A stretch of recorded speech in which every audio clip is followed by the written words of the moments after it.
नमस्कार विद्यार्थियों, आपका स्वागत है। आज जो हम बात करने वाले हैं 9वीं कक्षा की बात कर रहे हैं। कक्षा 9वीं के अंदर जो वर्तमान में नया पाठ्यक्रम जुड़ा है, या यूँ कहूँगा कि जो पुराना पाठ्यक्रम ही था उसमें वापस एनसीईआरटी का जो पाठ्यक्रम लागू हुआ उसकी हम बात करने जा रहे हैं। आज की जो पूरी कक्षा है वो 9वीं कक्षा के साथ साथ में जितनी भी प्रतियोगी परीक्षाएं होती हैं उनमें जो प्रश्न पूछे जाते हैं उनके बारे में हम चर्चा भी करेंगे। हर एक पॉइंट को बहुत ही क्लियर मैं कोशिश करूंगा कि 9वीं कक्षा के स्तर से समझा रहा हूँ। तो जो नए विद्यार्थी हैं, या यूँ कहूँगा कि जो प्रतियोगी परीक्षाओं की तैयारी कर रहे हैं, उन लोगों के लिए मेरी ये क्लास बहुत ही उपयोगी हो। वर्तमान में जो रीट एग्ज़ाम हुआ है उसमें आपने देखा है कि बहुत ही छोटे लेवल के प्रश्न पूछे हैं और किताब से सीधे प्रश्न आए हैं। यानी कि यहाँ पर स्पष्टीकरण कर दूं मैं आप लोगों के लिए कि 9वीं कक्षा के जितने भी प्रश्न बनेंगे वो आप लोगों के लिए भी अत्यंत महत्वपूर्ण होंगे। आज की ये पहली क्लास है मेरी इस सब्जेक्ट के लिए। मैं यूँ कहूँगा कि 9वीं कक्षा के नया सिलेबस के लिए पहली कक्षा है। बाकी तो आप लोगों ने हमसे कई बार अध्ययन किया ही है लगातार, लेकिन फिर भी आप लोग शुरुआत से समझने की कोशिश कीजिए। मैं एक एक पॉइंट आप लोगों को समझा रहा हूँ। हमारा जो पहला अध्याय है वो पदार्थ है। मैं यहाँ पर शब्द यूज़ कर रहा हूँ पदार्थ। अब पदार्थ का अर्थ क्या है कि अगर पदार्थ की अपन बात करें तो सामान्य भाषा में पदार्थ क्या होता है, उसका कोई ना कोई आयतन होता है, यानी कि वो किसी न किसी प्रकार का स्थान घेरता है, चाहे वो मार्कर हो, रेत की कण हो, आप हो या मैं हूँ, कोई भी हो। यानी सीधी सी बात क्या है कि वो अपने आप में क्या होगा कि उसका कोई ना कोई आयतन होगा और क्या होगा, उसका द्रव्यमान होगा। मैं यहाँ पर दो शब्द यूज़ कर रहा हूँ, आयतन और द्रव्यमान। तो प्रकृति में जितने भी पदार्थ हैं जिनमें क्या होगा, आयतन और द्रव्यमान है, उनको हम क्या सब किस नाम से जानेंगे, पदार्थ के नाम से जानेंगे। यहाँ पर एक शब्द और क्लियर कर दूँ, मैं कभी कभी यहाँ पर द्रव्य शब्द का उपयोग करूँगा। कभी कभी क्या उपयोग करूँगा, मैं द्रव्य शब्द का उपयोग भी करूँगा। अब जिन लोगों को लगता है कि मैं द्रव बोल रहा हूँ वो गलत है। मैं यहाँ पर शब्द क्या बोल रहा हूँ, द्रव्य। ध्यान देना, द्रव्य वो पदार्थ, यानी पदार्थ को ही हम क्या कह सकते हैं, एक तरह से यूँ कह सकते हैं कि ये द्रव्य है। समझने की कोशिश करना। और द्रव्य कितने प्रकार के होते हैं, तो मूलतः 3 प्रकार के होते हैं। एक होता है ठोस, एक होता है द्रव और एक होता है गैस। ठोस, द्रव और गैस, 3 प्रकार के क्या होते हैं, द्रव होते हैं, द्रव्य होते हैं। यहाँ पर क्या होता है, पदार्थ होता है। पदार्थ किसे कहते हैं, तो पदार्थ वो होते हैं जो आयतन और द्रव्यमान रखते हैं, जो अपना एक निश्चित आयतन और द्रव्यमान रखते हैं, उन्हें हम क्या कहेंगे, उन्हें हम द्रव्य या पदार्थ के नाम से जानते हैं। जैसे कि एग्जाम्पल के लिए मैं रेत लिखूँ, एग्जाम्पल के लिए मैं मार्कर लिखूँ, एग्जाम्पल के लिए मैं बोर्ड लिख दूँ, है ना, मनुष्य लिखूँ, सारे के सारे क्या हैं, पदार्थ हैं। हम आसपास में जो भी वस्तुएं देखते हैं वो सभी पदार्थ हैं। क्या लिख सकता हूँ मैं, हम हमारे वातावरण, मैं शब्द यूज कर रहा हूँ वातावरण, यानी कि आसपास में जो भी वस्तु देखते हैं, जो भी वस्तु देखते हैं वह पदार्थ है। ये सीधी सी बात होगी कि आसपास में आपने जो भी चीज़ देखी है वो क्या है, पदार्थ है। और पदार्थ को समझने के लिए अगर समझने की अपन बात करें तो पदार्थ का जो कॉन्सेप्ट है वो आज का नहीं है, बहुत ही पुराना है। अगर प्राचीन भारत की मैं बात करूं तो प्राचीन भारत में भी इसको क्या किया था, पदार्थ को अलग अलग भागों में बांटा था। आप लोगों को ध्यान होगा, हम कहते हैं कि पंच तत्वों का यह शरीर है। तो आप सब लोगों को पता है शरीर कैसा है, पंच तत्वों का। पंच तत्व मतलब 5 तत्वों से मिलकर ये शरीर बना हुआ है। यानी कि जब शरीर नष्ट होता है तो वो क्या होगा, 5 तत्वों में विलीन हो जाएगा। अब मैं यहाँ पर लिख रहा हूँ, सुनना ध्यान से इसको। प्राचीन, मैं आपको एनसीईआरटी की जो बुक है उसी के माध्यम से करा रहा हूँ, उसको ध्यान समझना। प्राचीन भारतीय, जो प्राचीन भारतीय वैज्ञानिकों, यानी कि उस समय कौन वैज्ञानिक थे, ऋषि मुनि के अनुसार पदार्थ 5 प्रकार के होते हैं। पदार्थ कितने प्रकार के होते हैं? 5 प्रकार के होते हैं। कौन कौन से? अग्नि, वायु, पृथ्वी, जल और आकाश। मेरी बात को समझना, मैंने क्या बोला है कि प्राचीन भारतीय वैज्ञानिकों के अनुसार कितने प्रकार के होंगे? एक तो होगा आकाश, अग्नि, वायु, पृथ्वी और जल। 5 तरह के हमारे भारतीय वैज्ञानिक क्या मानते हैं, और इन पांचों को हम क्या बोलते हैं? मूल रूप से क्या बोलते हैं? पंचतत्व। इन्हें पंच तत्व कहा जाता है। अगर प्रश्न पूछा जाए कि अगर नवी वालों की दृष्टि से बात करूं तो पूछा जाए कि पंच तत्वों के नाम लिखिए, तो अग्नि, वायु, पृथ्वी, जल और आकाश लिखना है। और इसी प्रकार अगर किसी कंपटीशन एग्जाम में प्रश्न पूछ लिया निम्न में से कौन सा नहीं है, तो आपको अगर दे रखा हो उसमें से इनमें से जो है उनको तो आपको ध्यान होना चाहिए। ये 5 तत्व हैं, इनकी हमको बात करनी है। अब ये तो बात होगी प्राचीन काल की। अब मैं बात करूं आधुनिक की। आधुनिक दिख रहा है आप लोग? आधुनिक वर्गीकरण। देखो, आधुनिक वर्गीकरण में क्या हुआ कि हमने पदार्थों को 2 भागों में बांट लिया। पहला हमने बांटा भौतिक, दूसरा हमने बांटा रासायनिक। 2 प्रकार से हमने इसका क्या किया है? विच्छेदन किया है, भौतिक और रासायनिक। भौतिक सारा पदार्थ की हम बात करेंगे, पूरा जो अध्याय है इसी पर टिका हुआ है, और रासायनिक जो है उनके ऊपर भी हम बात करेंगे। अब बात आती है कि पदार्थ जो है उनके कुछ न कुछ अपने लक्षण होते हैं, उन लक्षणों के बारे में हमें पता करना है। मैं इसको मिटा रहा हूँ, अगर आप स्क्रीनशॉट लेना चाहें तो ले लीजिए। चलिए, अब मैं पदार्थों के लक्षण की बात कर रहा हूँ। अभिलक्षण,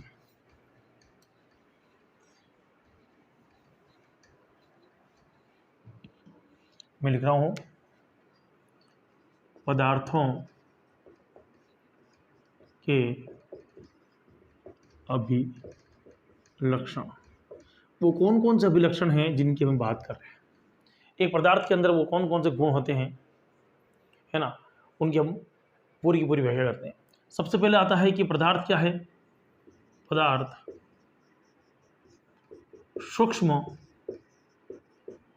कणों से बना होता है। अगर कोई पूछे कि कितने सूक्ष्म कण हैं, कितने छोटे कण हैं, तो हम लिख सकते हैं कि कणों का आकार इतना सूक्ष्म है कि सामान्य मनुष्य या मानव इसकी कल्पना नहीं कर सकता, कल्पना नहीं कर सकता। यानी कि इतने छोटे कण हैं कि सामान्य मनुष्य उसके बारे में सोच भी नहीं सकता। एक एग्जांपल लेके समझने की कोशिश करते हैं। मेरे पास में पोटेशियम परमैंगनेट है। एक छोटा सा मैं एक पात्र लेता हूं और इसमें मैं लेता हूं पोटेशियम परमैंगनेट, पोटेशियम पर, ठीक है।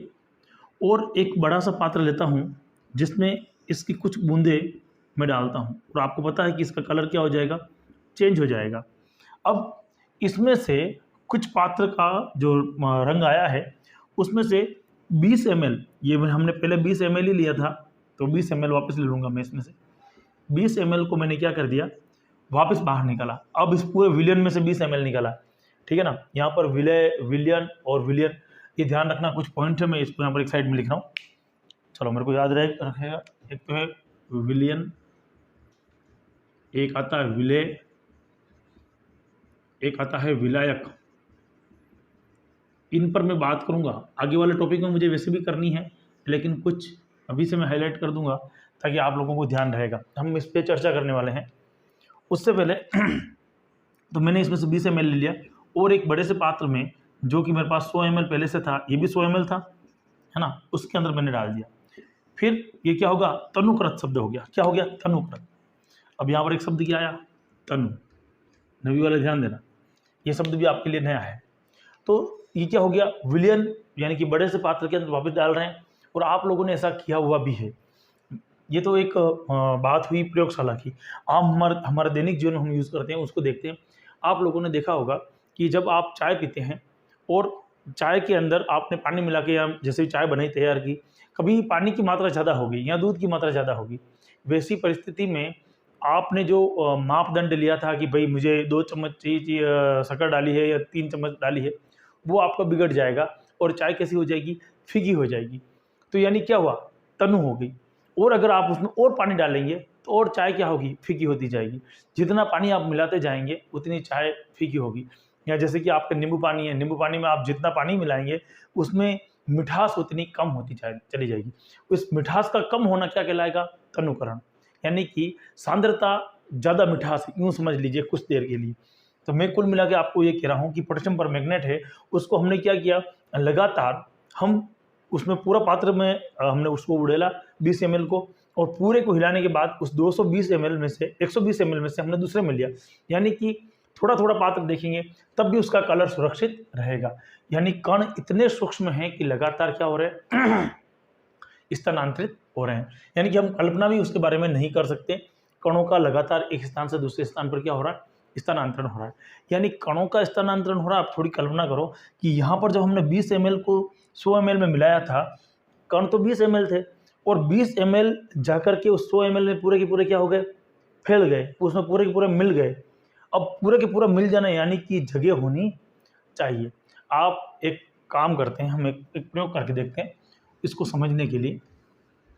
विलयन और विलय की बात करेंगे, उससे पहले हम एक प्रयोग और करके देखते हैं। आप लोग एक कांच की बरनी लो, उस बरनी में आप लोगों ने देखा होगा कोई पत्थर या बोल भर दी, इस तरह की, मान लो आपने कोई कंचे भर दिए, इसमें पूरे में भरे हुए हैं ये कंचे, और आप इसके ऊपर रेत को उड़ेलते हो, क्या होगा, या पानी को उड़ेलते हो, क्या होगा। अगर इसमें स्थान है तभी तो पानी या रेत उस पर आकर फंसेगी। ये काम हम कंक्रीट में करते हैं।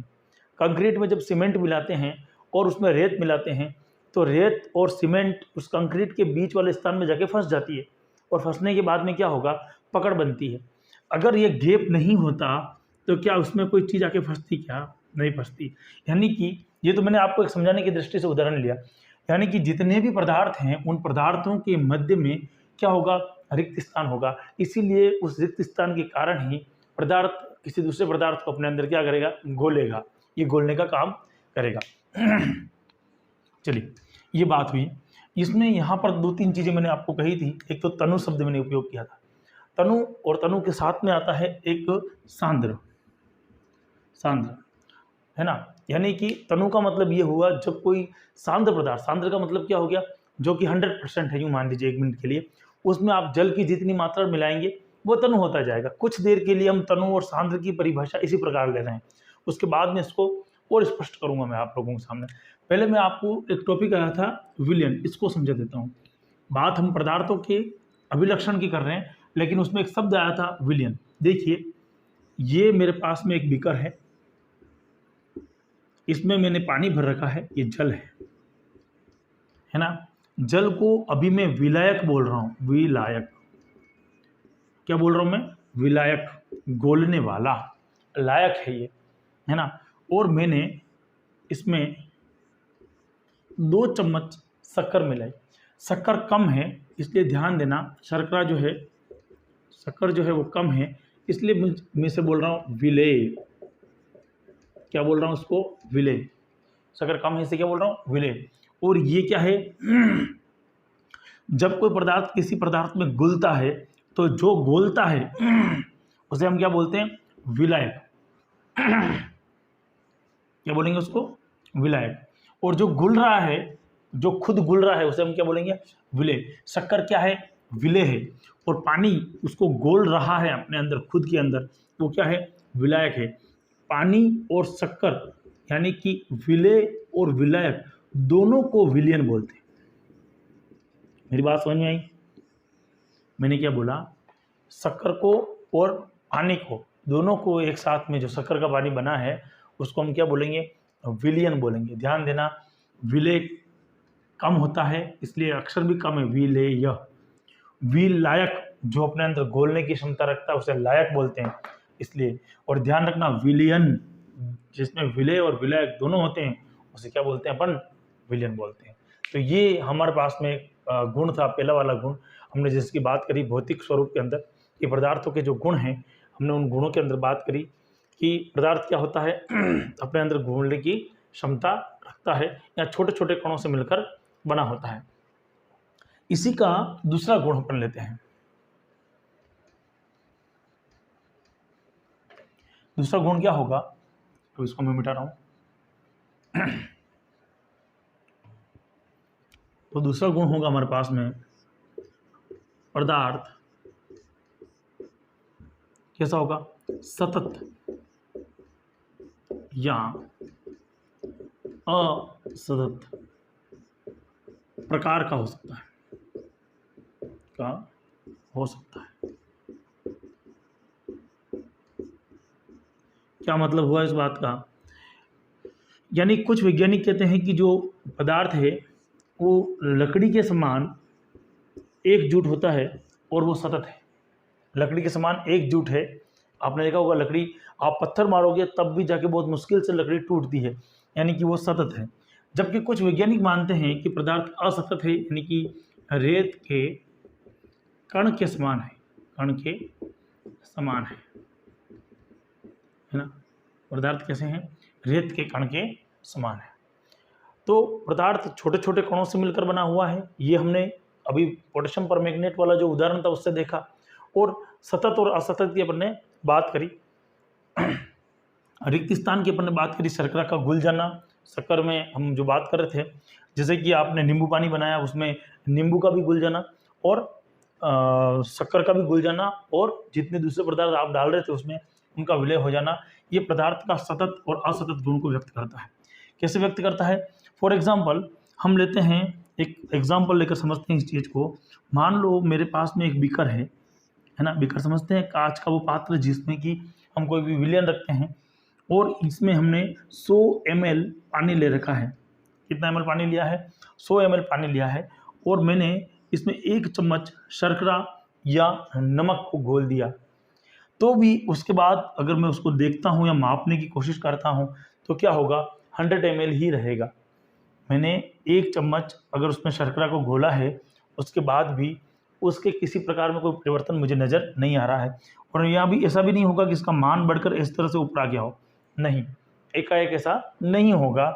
यानी कि उस 1 चम्मच जो शक्कर हमने डाली थी या नमक हमने डाला था, वो पानी के अंदर कहीं ना कहीं क्या हो गया, डिजोल्व हो गया है, घुल गया है। यानी पदार्थ क्या है, सतत और असतत किसी न किसी प्रकार की गुण रख रहा है, अपने अंदर घोलने की क्षमता रख रहा है। तो पदार्थ के अभिलाक्षणिक गुणों की मैंने अभी बात करी है आपकी कक्षा के अंदर। 2 मुख्य बिंदुओं पर हमने बात करी है। आगे चल करके हम उनकी और जो गुण हैं उनकी हम विवेचना करेंगे, लेकिन उससे पहले आप लोगों को क्या समझ में आया या क्या नहीं आया उसके बारे में थोड़ी सी चर्चा मैं यहाँ पर और कर लेता हूँ। अब जो कंपटीशन एग्जाम में प्रश्न पूछे जा सकते हैं या पूछेंगे उनके बारे में थोड़ी सी मैं बात करूँगा।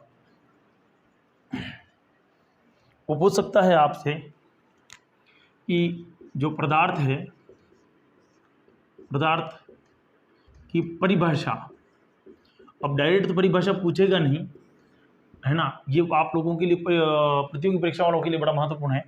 तो पदार्थ की परिभाषा वो पूछ सकेगा, उसमें आपको एक चीज़ ध्यान रखना है, एक तो याद रखना है आयतन और एक याद रखना है द्रव्यमान।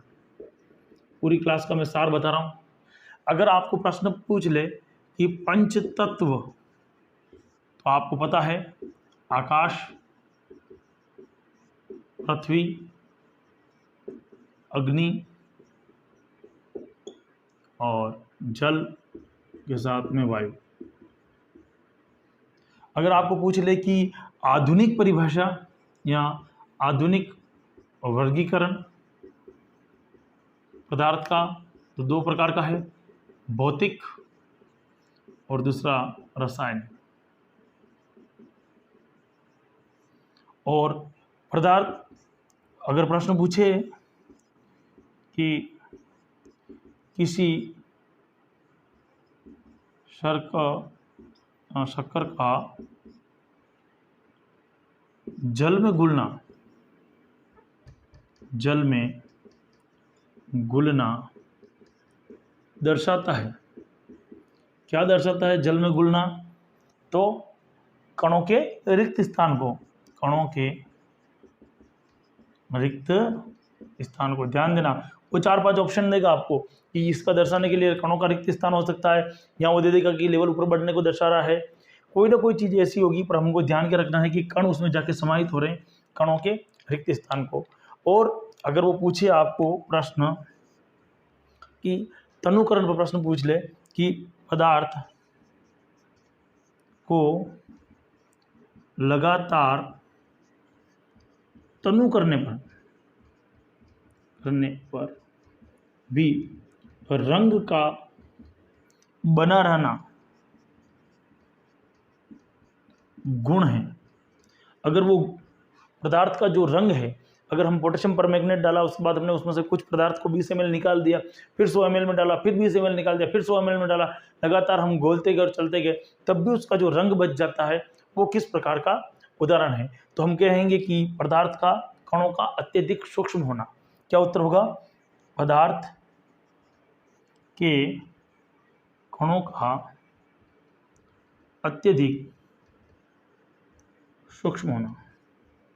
ये महत्वपूर्ण प्रश्न हो सकते हैं इस टॉपिक में से, जो मैंने आज आपको लोगों के लिए बात करी। जो पटवार वाले हैं, जो अभी ग्राम सेवक अधिकारी हैं या ग्राम सेवक वाले हैं, उन लोगों के अंदर भी ये टॉपिक है, इसलिए आप इसको अच्छे ढंग से पढ़ना है, बहुत ही महत्वपूर्ण है। कक्षा 9वीं की हमने बात करी है, अपने मित्रों तक इनको शेयर कर देना है। बहुत जल्दी मैं लाइव एक सेक्शन लेके आ रहा हूँ, और उस सेशन में आपको जितने भी प्रश्न हैं उनको मैं करवाऊँगा। उसके भी कुछ काम बाकी है जिनका चल रहा है प्रोसेस, और उस प्रोसेस के अंदर हम बात करेंगे बाद में कि पूरी की पूरी एक स्क्रीन आपके लिए अलग से होगी, उसमें सारे प्रश्न होंगे, उन प्रश्नों को आप देख करके हल करेंगे। वो पूरा लाइव सेशन का काम है। अभी तक थोड़ा सा उसमें समय बाकी है हमारे लिए। जितने आप 9वीं कक्षा का ये आनंद लीजिए, बहुत ही जल्दी वापस मैं 10वीं और 11वीं कक्षा भी प्रारंभ कर रहा हूँ, तो आपको उसमें जुड़ा रहना है। जय हिंद, जय भारत।